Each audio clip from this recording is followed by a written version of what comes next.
Hello and welcome back to Dronacharya IS YouTube channel. I'm Dr. Daman Benipal presenting you all daily current affairs covering 16th March 2022. Well, इस video lecture में हम आज के the Hindu newspaper में आए हुए वो सभी इम्पॉर्टेंट न्यूज़ आर्टिकल्स कवर करेंगे जो कि हमारी UPSC preparation point of view से इम्पॉर्टेंट हैं. So let's begin with it. तो चलिए शुरुआत करते हैं. आज का हमारा पहला न्यूज़ आर्टिकल हिजाब इशू से रिलेटेड है.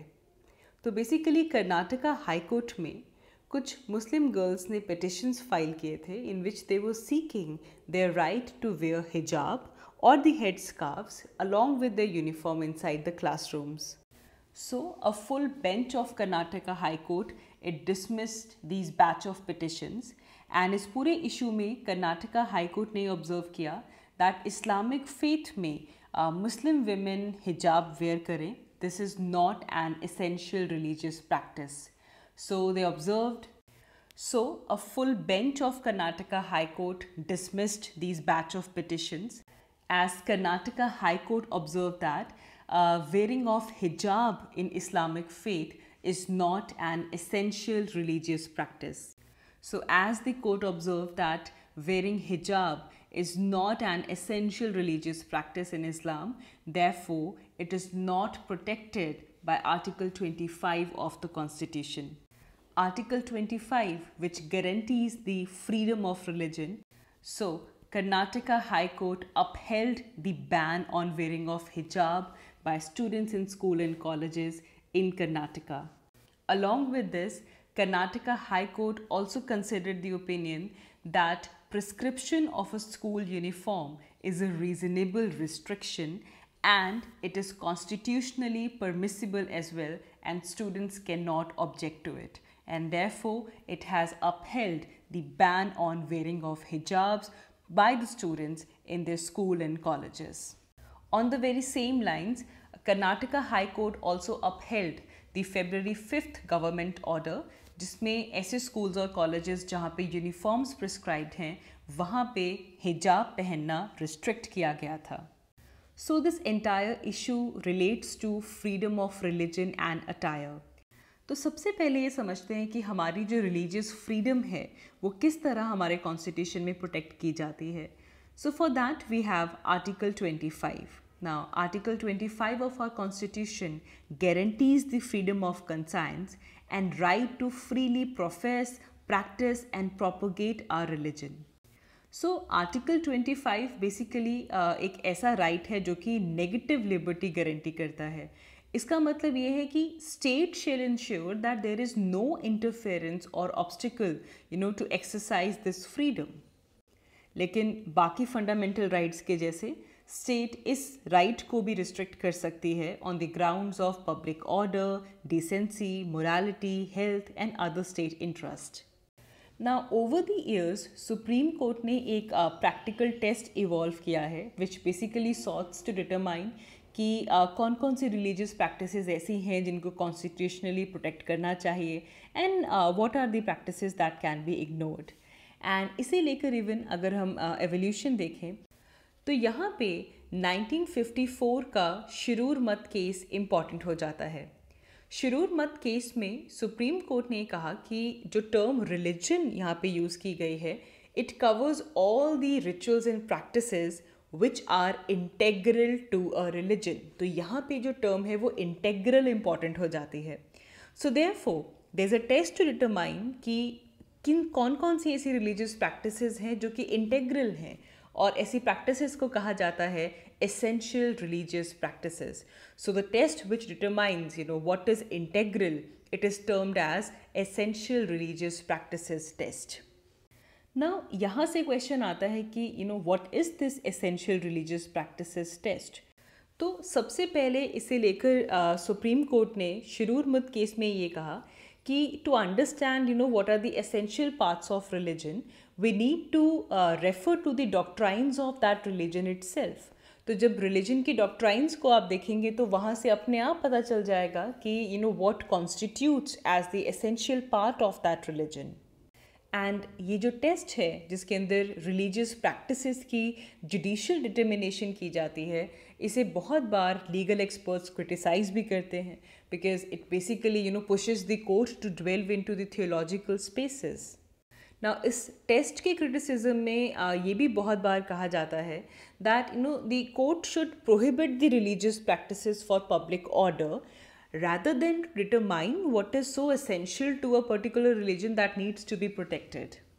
एंड अगर हम ओवर द कोर्स देखें कि किस तरह रिलीजियस प्रैक्टिस टेस्ट को यूज़ किया गया है, तो कुछ ऐसे इंस्टेंसेस हैं हमारे पास जहाँ पे कोर्ट ने इस टेस्ट को अप्लाई किया और कुछ प्रैक्टिसेस को प्रोहिबिट किया। जैसे कि 2004 में सुप्रीम कोर्ट ने इस टेस्ट को अप्लाई किया इन द केस ऑफ आनंद मार्गा sect and said that they have no fundamental right to perform Tandav dance in the public streets because it does not constitute as an essential religious practice of Anand Marga sect.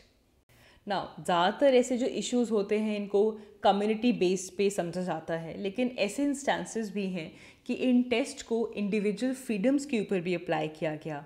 जैसे कि 2016 में supreme Court ने upheld किया था the discharge of a Muslim airman from Indian air force for keeping a beard.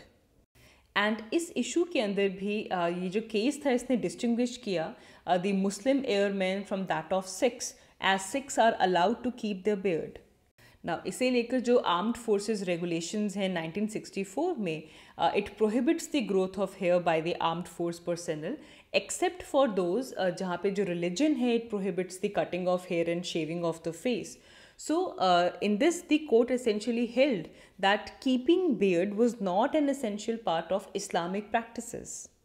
Now, इस issue से पहले भी कुछ कोर्ट्स ने हिजाब इशू से डील किया है एंड बहुत बार कोर्ट्स के पास ऐसे ओकेजन्स आए हैं एंड यहाँ पे केरला हाई कोर्ट की जो रूलिंग्स हैं वो इम्पॉर्टेंट हो जाती हैं, specially when it comes to the right of Muslim women to dress according to the tenets of Islam. 2015 में केरला हाई कोर्ट के अंदर पिटिशंस फाइल की गई which was challenging the prescription of the dress code for all India pre medical entrance. And ये जो dress codes आए थे this was basically to ensure कि जो एग्ज़ाम है उसके अंदर कोई भी अनफेयर मेथड्स ना यूज़ हो सके। एंड इस पिटिशन के अंदर केरला हाई कोर्ट ने CBSE को डायरेक्ट किया कि ऐसे स्टूडेंट्स जो कि अपने रिलीजियस कस्टम्स के अकॉर्डिंगली ड्रेसअप होकर आएंगे उनके लिए आप एडिशनल मेजर्स रखें to check them in contrary to the dress code. तो ड्रेस कोड ने जो कहा उसके अगेंस्ट अगर कोई स्टूडेंट्स अपने रिलीजियस कस्टम्स के अकॉर्डिंगली ड्रेसअप होकर आते हैं तो CBSE should ensure additional measures for their checking. सो इस पूरे केस में केरला हाई कोर्ट ने ये जो प्रैक्टिस है टू वेयर हिजाब इसे as an essential religious practice माना, लेकिन साथ ही में उन्होंने जो CBSE के रूल्स थे उनको भी क्वेश्चन नहीं किया। They allowed the CBSE to come up with the additional measures and safeguards. ऐसा ही एक केस 2018 में केरला हाई कोर्ट के पास आया जहाँ पे यूनिफॉर्म जो कि स्कूल ने प्रिस्क्राइब की थी उसको लेकर इशू आया था। एंड तब केरला हाई कोर्ट ने कहा कि इंडिविजुअल राइट्स को आप इम्पॉर्टेंस नहीं दे सकते against the larger rights of an institution. So definitely there are conflicting judgments जो कि पहले भी आई हैं and now Karnataka high court to wear hijab इसे as an essential religious practice नहीं माना है and therefore it is not protected by article 25। आगे बढ़ते हैं। हमारा next news article anti mob lynching bills के बारे में है।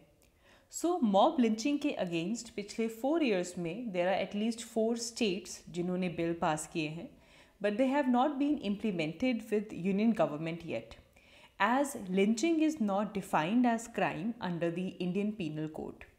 अभी तक झारखंड, राजस्थान, वेस्ट बंगाल, मणिपुर ये ऐसी 4 स्टेट्स हैं जिन्होंने anti mob lynching bills pass किए हैं।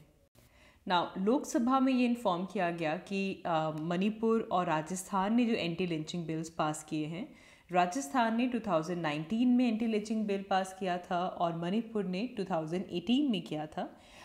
इस बिल को लेकर क्लैरिफिकेशंस मांगी गई हैं एंड रिटन रिप्लाई में भी यही कहा गया कि जो लिंचिंग है इसे एज अ क्राइम डिफाइन नहीं किया गया है under the Indian penal code. And यहाँ पे NCRB national crime records bureau कि एक annual report which is crime in India, इसे भी साइट किया गया। एंड इस रिपोर्ट में एनसीआरबी ने जो क्राइम डाटा है from all the states and UTs उसे यहाँ पे पब्लिश किया। डिफरेंट क्राइम हेड्स के अंदर किस तरह वो आईपीसी के अंदर डिफ़ाइन किया गया है एंड कैसे स्पेशल एंड लोकल लॉज कुछ क्राइम्स को लेकर बनाए गए हैं, इसे लेकर NCRB national crime records bureau ने क्राइम इन इंडिया की एनुअल रिपोर्ट भी आई है। नाउ 2017 में जो एनसीआरबी डाटा कलेक्ट किया गया था on the cases of mob lynching, hate species etcetera, ये ऑब्जर्व किया गया कि वो जो डाटा था दैट वाज अनरिलायबल। नाउ ये जो रिप्लाई है ये लोकसभा के अंदर दिया गया कि 2017 का जो एनसीआरबी का डाटा था specially on mob lynches and hate crimes, it was not reliable and they have stated कि उस टाइम पे एनसीआरबी ने एक सेपरेट डाटा हेट स्पीच के ऊपर मेंटेन नहीं किया था। नाउ अगर हम लिंचिंग को समझें, so it's basically the act of violence, चाहे ये it could be series of act of violence जो कि बहुत सारे ग्राउंड्स के ऊपर बेस्ड होता है। And this act of violence they are mostly conducted by the mob and there are various grounds like religion, race, caste, sex, place of birth, language, dietary practices, sexual orientation, political affiliation, ethnicity, and there are so many other grounds जिसके basis पे चाहे spontaneous तरीके से या planned तरीके से if there is act of violence or somebody is aiding into this or encouraging it, it is called as lynching. And in cases को handle करने के लिए हमारे पास जो एग्जिस्टिंग आईपीसी है उसके अंदर कोई भी सेपरेट डेफिनेशन नहीं है for such incidents. Rather lynching को सेक्शन 300 एंड 302 जो आईपीसी का है उसके थ्रू कवर किया जाता है। Now 302 section is basically whoever commits the murder shall be punished with death or imprisonment। तो इस तरीके से 300 और 302 की हेल्प से ऐसे केसेस को सॉल्व किया जाता है। नाउ इस इशू को लेकर अगर हम सुप्रीम कोर्ट की गाइडलाइंस देखें, so supreme has said that there should be a separate offence for lynching and जो ट्रायल कोर्ट्स हैं उनको मैक्सिमम सेंटेंस इसके अंदर देना चाहिए एंड जो अक्यूज्ड पर्सन है they should set an example in the cases of such mob violence. इसके अलावा सुप्रीम कोर्ट की गाइडलाइंस के accordingly state governments will have to designate a senior police officer in each district जिनका काम है कि उस पर्टिकुलर डिस्ट्रिक्ट में मॉब वायलेंस और लिंचिंग के इंसिडेंट्स को प्रिवेंट करना। एंड इसी के साथ साथ state government has to identify such districts और सब डिवीजन्स और विलेजेस जहाँ पे ऐसे लिंचिंग या मॉब वायलेंस के जो इंस्टेंसेस हैं वो रिपोर्टेडली रिसेंट पास्ट में हुए हैं। तो ऐसे एरियाज़ को आइडेंटिफाई किया जाए और हर एक डिस्ट्रिक्ट में रादर एक सीनियर पुलिस ऑफिसर अपॉइंट करना चाहिए specially to prevent these cases. So every time when there is case of honor killing, hate crimes, witch hunting, mob lynching, we raise the demand for special legislations to deal with these crimes. But in fact, ये जो crimes हैं, these are nothing but murders. And जो existing provisions हैं under IPC and CRPC, they are sufficient to deal with such crimes. Now, if we couple this up with the guidelines which were laid down in Poonawalla case, so we are sufficiently equipped to deal with mob lynching.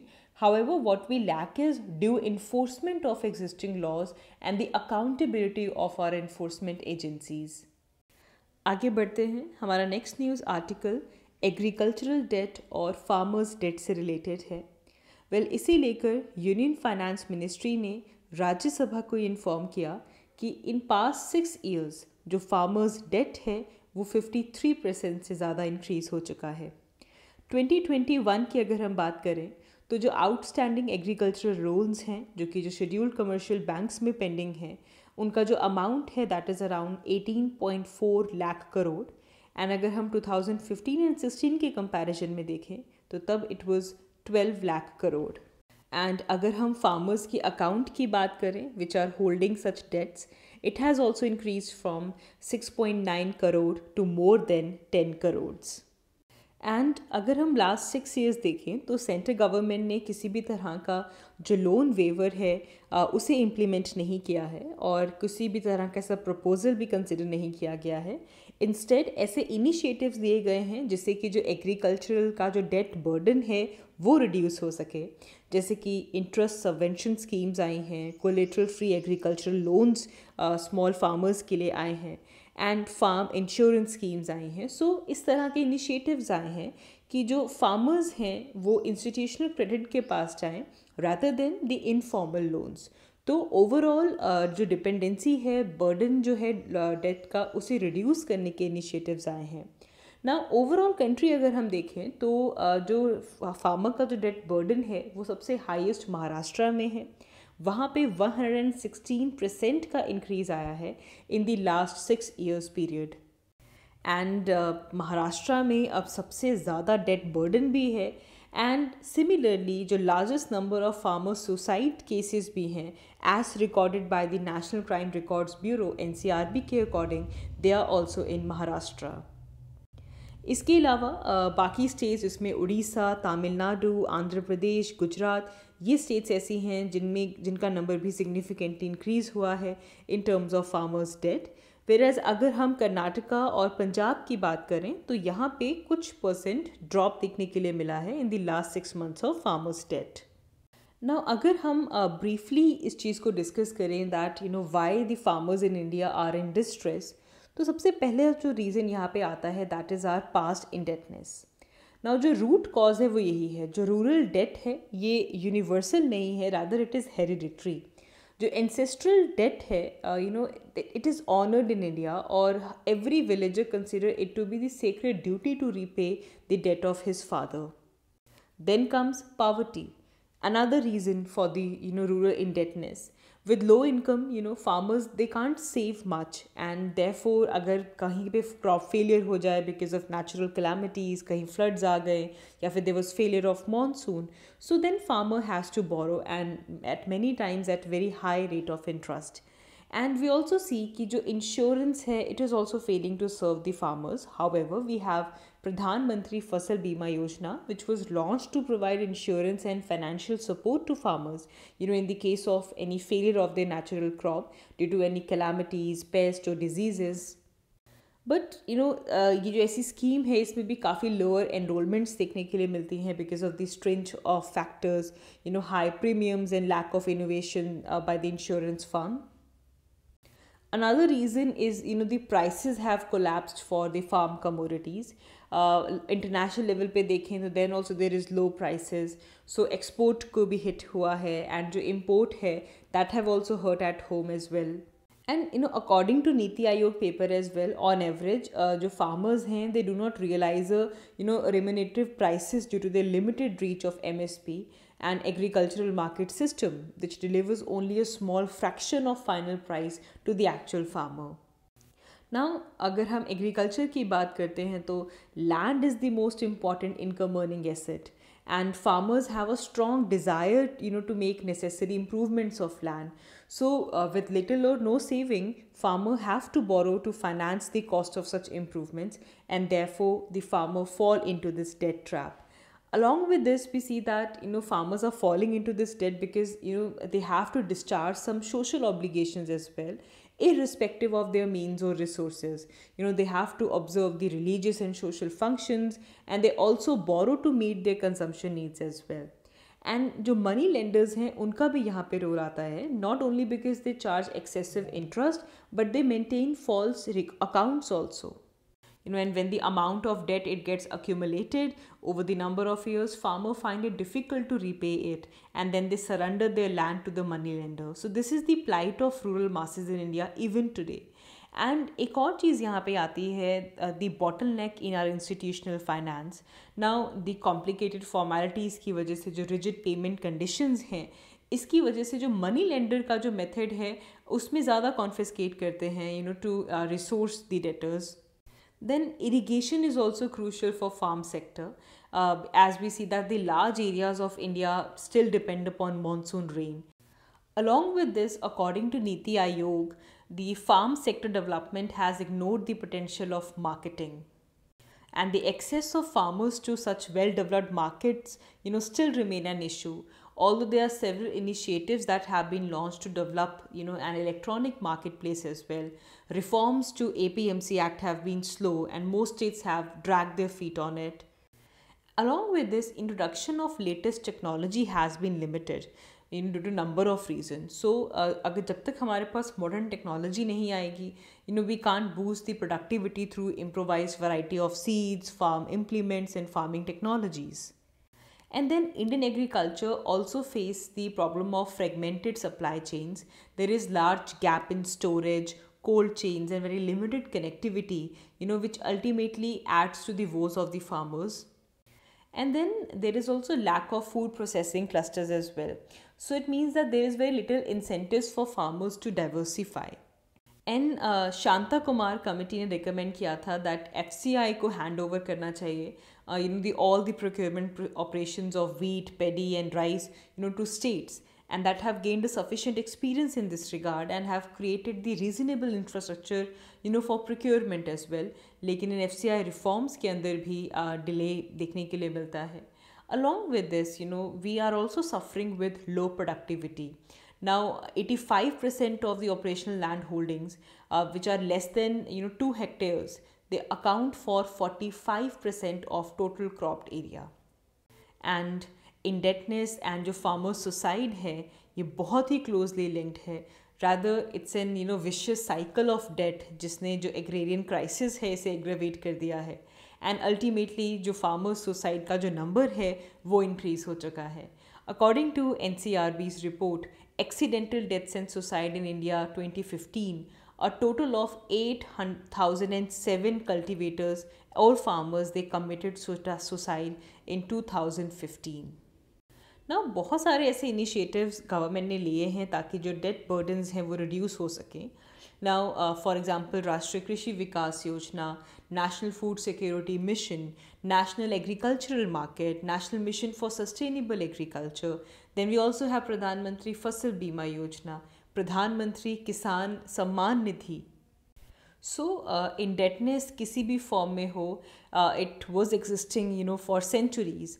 And जो measures जैसे कि loan waiver, it can only provide a temporary relief. जो long term solution है that is needed ताकि जो farmers was हैं वो यहाँ से सॉल्व हो सकें. And we need the pressing implementation of Shanta Kumar committee's recommendations. आगे बढ़ते हैं. So United Nations General Assembly ने एक रेजोल्यूशन अडॉप्ट किया which was basically to proclaim March 15th as international day to combat Islamophobia. And इसी लेकर इंडिया ने अपना कंसर्न एक्सप्रेस किया that against this phobia that you are taking one religion to the level of an international day. And India ने इसे लेकर ये कहा कि then we lead to a multiple resolution those will be based on selective religions and it will ultimately divide United Nations into religious camps. And along with this जो global diversity है उसे यहाँ पे Indian ambassador ने side किया. Hinduism की बात करें so it has more than 1.2 billion followers. Buddhism more than 535 million. Sikhism 30 million, who are spread all around the world. So it's time to acknowledge the prevalence of religiophobia rather than कि हम एक single religion की बात करें. However, 193 member जो General Assembly है, it adopted this resolution. It was introduced by Pakistan's ambassador under the agenda, the item of culture of peace. So basically to proclaim March 15th as International Day to combat Islamophobia. आगे बढ़ते हैं. हमारा next news article FCRA से related है. FCRA which is foreign contributions regulation act. इसे लेकर ministry of home affairs ने लोकसभा को इन्फॉर्म किया कि यूनाइटेड किंगडम ने ऑक्सफैम इंडिया को जो इसके अगेंस्ट जो कर्व्स लगाए गए हैं अंडर द FCRA एक्ट, इसे लेकर इशू रेज किया during the bilateral dialogue between India and UK. So foreign contributions regulation act, जिसके अंदर कंट्री का कोई भी NGO ऑर्गेनाइजेशंस अगर उनको फॉरेन डोनेशंस रिसीव करनी है तो उनको FCRA के अंदर अपने आप को रजिस्टर करना होता है. एंड NGO ऑक्सफैम जो कि UK बेस्ड है, इसका जो रजिस्ट्रेशन की रिन्यूअल एप्लीकेशन थी उसे डिनाई कर दिया गया था by the ministry of home affairs. And जो बेसिस था वो ये था कि जो क्राइटेरियाज हैं वो यहाँ जो कि स्पेसिफाई किए गए हैं अंडर FCRA 2010 उनको फुल्ली यहाँ पे फुलफिल नहीं किया गया था. सो देवर एलिजिबिलिटी इश्यूज जिसकी वजह से ऑक्सफैम की जो रिन्यूएबल एप्लीकेशन थी उसे एक्सेप्ट नहीं किया गया था. So that is all for this video. हमने इस वीडियो लेक्चर में जो आज के न्यूज़पेपर में हमारे UPSC preparation point of view से जो इम्पॉर्टेंट आर्टिकल्स थे उन्हें डिस्कस किया.